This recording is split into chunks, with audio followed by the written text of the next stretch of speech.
Morning, good afternoon, good evening. My name is Rich Clark, and I'm going to be talking as a hypnotherapist and CBT specialist about a topic today of unhealthy versus healthy communication in relationships, communication in relationships. So as hypnotherapy, this is one of the things I discuss quite a lot with relationships and how this works and how we can come up with some interesting ideas and how we hopefully navigate through counselling and so forth, how to improve that. So I'm going to be using another person who's actually on Instagram who I follow. It's called stefanossifandos, and he's an actual relationship coach. And I actually read one of these things about this unhealthy versus healthy communication in relationships, and I thought it was really useful, and I thought it was actually very effective. So I'm going to be discussing this today in my own way and discussing what I think works and what doesn't, and then and this is going to be also into little clips as well. So they're quite manageable. So the clips you'll see also online this week after I've done the main video. So first thing is, the main thing of unhealthy communication is in relationships is about love equals control, defensiveness, and emotional shutdown. If you notice these things in any relationship, the thing of control is very paramount to why it's not working. And this can actually then go into domestic abuse and so forth. Healthy communication relationships is about love of curiosity, repair, and mutual effort, and giving enough space for the other person to communicate in that format. So the first one I'm going to talk for part one is an unhealthy communication. Is part A is you always ignore me when I'm upset, and B will respond with maybe if you weren't so dramatic. So with this sort of response, it is just very dismissive. It is very emotionally shut down. No one's taken accountability, especially B. And this is how you would respond if in a healthy communication in a relationship. So A, when you didn't respond earlier, I felt dismissed. And B would say, I hear you. I didn't mean to shut you out. Let's talk about this. Let's be open and talk about it. Let's come up with a resolution. This is the difference. It's about the calmness in how you respond. So it's the differences in the attitude and compassion and creating an open space with the open communication. Part two, unhealthy communication in this relationship would be this. A, you're too sensitive. And B would shout back, and you're too cold. And that would be very much the issue here is this blame and no one taking accountability, and it's incredibly dismissive. Now, in a healthy communication within a relationship, you would do this. I'm sorry, I didn't realize that hurt you. I'll do better. I'll improve. And B would say, thank you. That means a lot. And this is what shows compassion, understanding, and wanting to improve communication. And it's a high level of respect and higher consciousness within that. So we're now going to go to part three about how an exchange can happen. So unhealthy communication in the relationship would be this. A, you need to change. This is all on you. And B would be like, wow, so, okay, it's all my fault again.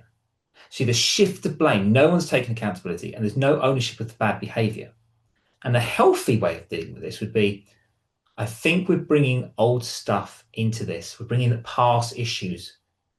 And B would say, I agree. Let's figure out our part in this and come with a compromise or a resolution. And you see how like the difference, and I'm using different tones to get the voice, but you can see the difference in how that would bring down the energy. And remember, relationships is about energy. It's about partaking in a shift of energy. And this can be for every relationship. So part four, in an unhealthy relationship, it'd be this. You're mad again. What now? B, forget it. You would never get it. Again, goes into the dismissive part again. And there's also superiority complex, like you don't understand, you're not intelligent enough, you're not emotionally available. And if in a healthy relationship, you'd say this, seems like something's off, do you want to share? And B would say, yeah, I'm just feeling so overwhelmed. Thank you for asking. Let's talk. And this is more open to communication, holding space, and just finding out why the person is struggling. Because you're a team. This is teamwork. It shouldn't be a war. It should be about working as a team. Part five, unhealthy communication. I'm going out. Don't wait up. A. whatever, do what you want. There's so much dismissiveness in this, and there's no love or care shown. And it's like you don't want to fight for the relationship. And a healthy way would be this: I need some air, but I'll come back and we'll finish this discussion. And the other one would say, okay, I'll be here waiting for you. See, this is very open-hearted and willing to discuss this to resolve the issue. It shows maturity. It shows greater understanding. Part 6, unhealthy communication. Why do you even want to stay with me? And the other B would say, I ask myself the same thing. This is showing no accountability, let alone care for feelings, and makes the person feel very inferior, feels like they don't belong.